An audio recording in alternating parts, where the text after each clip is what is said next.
Alors la SCI, on en entend parler partout dès qu'on s'intéresse un peu à l'immobilier en France. Mais qu'est-ce que c'est au juste? Un outil miracle ou une véritable usine à gaz? Allez, on va décortiquer tout ça ensemble pour y voir plus clair. On va aller droit au but, la question que tout le monde se pose. La SCI, est-ce que c'est une fausse bonne idée? La réponse, eh bien, elle dépend totalement de chaque situation, de chaque projet. Il n'y a pas de vérité unique. C'est un outil qui peut être absolument formidable, mais seulement s'il est parfaitement aligné avec une stratégie précise. C'est justement ce qu'on va creuser. Ok, avant de plonger la tête la première dans les chiffres, les impôts, la fiscalité, revenons à la base. Une SCI, concrètement, ça sert à quoi? Quelle est sa raison d'être? Bon, en termes simples, une SCI, c'est une sorte de boîte, une société qu'on crée pour y mettre un ou plusieurs biens immobiliers. Le mot-clé, mais vraiment le mot-clé à retenir, c'est gestion à long terme. On n'est pas là pour faire du flip, de l'achat-revente rapide. Et petit détail important, il faut être au moins 2 associés. Mais attention, ça ne veut pas dire 50-50. L'un peut très bien avoir 99% des parts et l'autre juste ce petit 1% symbolique. Mais alors, pourquoi se compliquer la vie à créer une société? Eh bien, il y a au moins 5 excellentes raisons. La première, c'est pour investir à plusieurs. Que ce soit en famille ou avec des partenaires, ça met un cadre légal, c'est propre, ça évite bien des soucis. Deuxièmement, et c'est un point énorme, c'est un outil génial pour la transmission de patrimoine. On peut donner des parts de la société, petit à petit, c'est bien plus simple et fiscalement intéressant. Troisième point, ça peut aider à décrocher un prêt. Les banques aiment bien les structures claires. Pour les investisseurs qui voient plus grand, quatrième avantage, on peut créer plusieurs SCI pour multiplier les partenaires bancaires et donc démultiplier sa capacité d'emprunt. C'est une vraie stratégie. Et enfin, ça crée une séparation qui protège un peu mieux le patrimoine personnel. Bon, là, attention, on arrive au point crucial, le choix le plus important, celui qui va conditionner absolument tout le reste. C'est le régime fiscal. Et je pèse mes mots, c'est une décision quasi irréversible. Une fois le choix fait, revenir en arrière, c'est très, très compliqué. Alors il faut bien comprendre les enjeux. En gros, il y a 2 routes possibles. La route par défaut, c'est l'impôt sur le revenu, l'IR. Imaginez que la SCI est une simple vitre. Les loyers la traversent et viennent directement s'ajouter aux revenus personnels. C'est ce qu'on appelle la transparence fiscale. Et puis il y a l'autre route, l'option, l'impôt sur les sociétés, l'IS.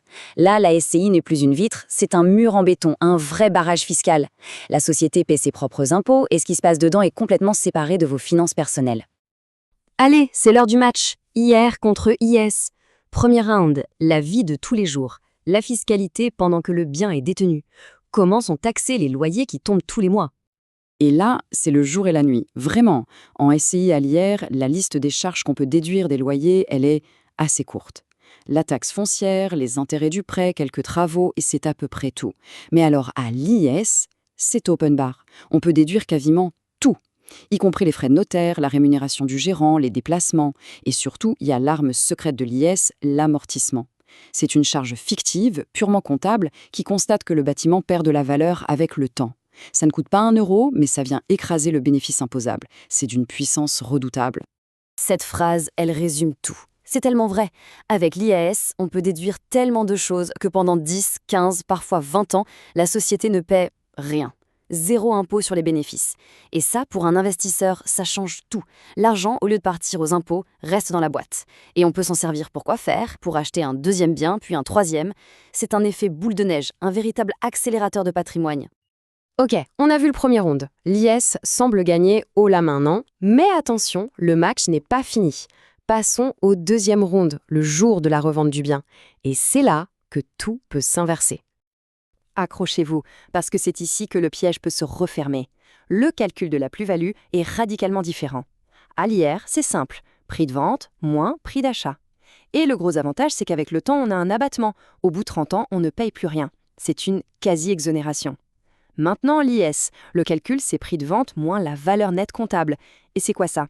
C'est le prix d'achat moins tous les amortissements qu'on a joyeusement déduits pendant des années. Concrètement, ça veut dire que la base sur laquelle on est taxé explose. Et le coup de grâce, il n'y a aucun abattement pour durée de détention. 0. On paye plein pot même après 30 ans. Et voilà le grand paradoxe de l'IS. L'amortissement, notre meilleur ami pendant 15 ans, celui qui nous a fait économiser des milliers d'euros d'impôts, devient notre pire ennemi le jour de la vente. Il vient gonfler la plus-value et donc la facture finale. C'est l'envers de la médaille. Bon, après tout ça, comment on s'en sort? Comment prendre la bonne décision? En fait, c'est assez simple. Tout dépend de l'objectif final, de la stratégie d'investissement. Alors, quand est-ce qu'on choisit l'IR? L'IR, c'est la stratégie patrimoniale, la stratégie de bon sens. L'objectif, c'est d'acheter un bien, de le conserver très très longtemps et de le transmettre ou de le vendre un jour avec une plus-value la plus faible possible grâce aux abattements. C'est parfait si l'horizon est de plus de 20 ans ou pour une SCI familiale où le but est de passer le patrimoine à la génération suivante. Et l'IS alors? L'IS, c'est tout l'inverse. C'est l'outil de l'investisseur cash flow, celui qui veut se construire un parc immobilier. L'objectif n'est pas de vendre un jour pour faire une grosse plus-value personnelle, mais d'utiliser les loyers nets d'impôts pour réinvestir, encore et encore. C'est la stratégie de l'accumulation, de la croissance rapide du portefeuille au sein même de la société. Finalement, la question à se poser est très simple. Cet investissement, c'est un sprint ou c'est un marathon? Si l'idée, c'est d'enchaîner les sprints, de réinvestir le cash flow pour grandir vite, alors l'IS est l'accélérateur qu'il faut. Si au contraire, l'idée c'est de courir un long marathon, de tenir la distance pour toucher le gros lot à l'arrivée dans 20 ou 30 ans, alors l'IR est le choix de la patience. Le bon régime fiscal, ce n'est pas le meilleur dans l'absolu, c'est simplement celui qui est adapté à la course que l'on a choisi de mener.